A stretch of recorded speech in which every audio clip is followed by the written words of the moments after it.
Welcome to Full Stack Automation with Ruby.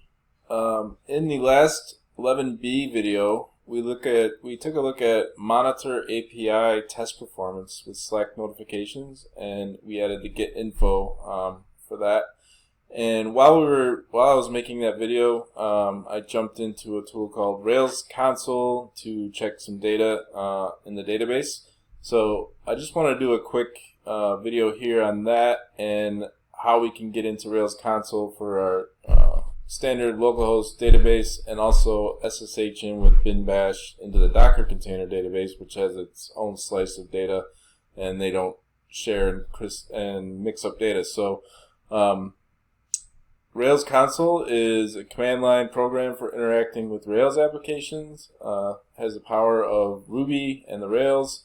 So basically we can use things like task count or conf count and not have to deal with writing SQL, and it just injects that and returns what the data that we want. So like conf create or task create, simply do that and you get all the SQL for it. So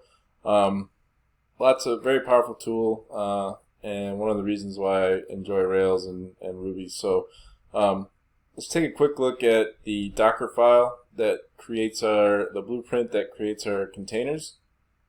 You won't see any volume data sharing commands. You just see the Rails DB seed, which basically runs this seed data file for each of our containers. So that's why we always see the Ruby conf and the Rails conf in our application running local.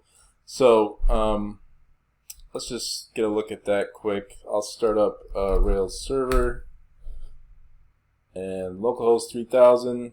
And if we refresh that, we should see the two seated conferences here.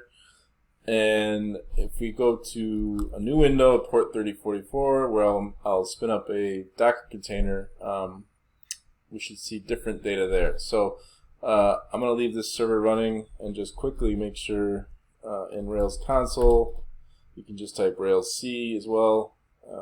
We see the two confs there. So we'll do counts, and first is Ruby conf, and last is Rails conf. So that looks good there. So now we need a Docker container. I can just do this Docker run.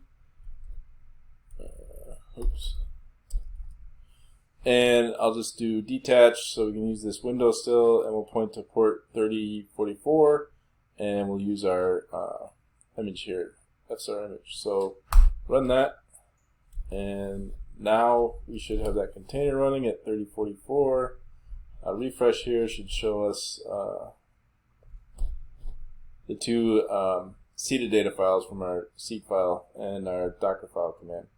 Okay, so what happens when we add well, let's jump into the container with bin bash. So to do that, again, we already have our Rails console over here. We need a new one, so I can do a docker exec I for interactive terminal, and fsar bin bash. And I must have not typed it correctly. Sorry. Try that again. Okay, so it looks like we're in the root of the app. So if I do ls, we see all our files, and I can do Rails console or just C, and I should be able to manipulate this data here. So let's do conf count, same thing we did the other. We have the two, and Rails conf. Okay, so now when I go into our Docker container here, and I don't know, add test2, create it, and we go to our list, we now have 3 here. So a last shows us our new conf here, which is great. So yeah, that's how you are able to SSH in and in your Docker container.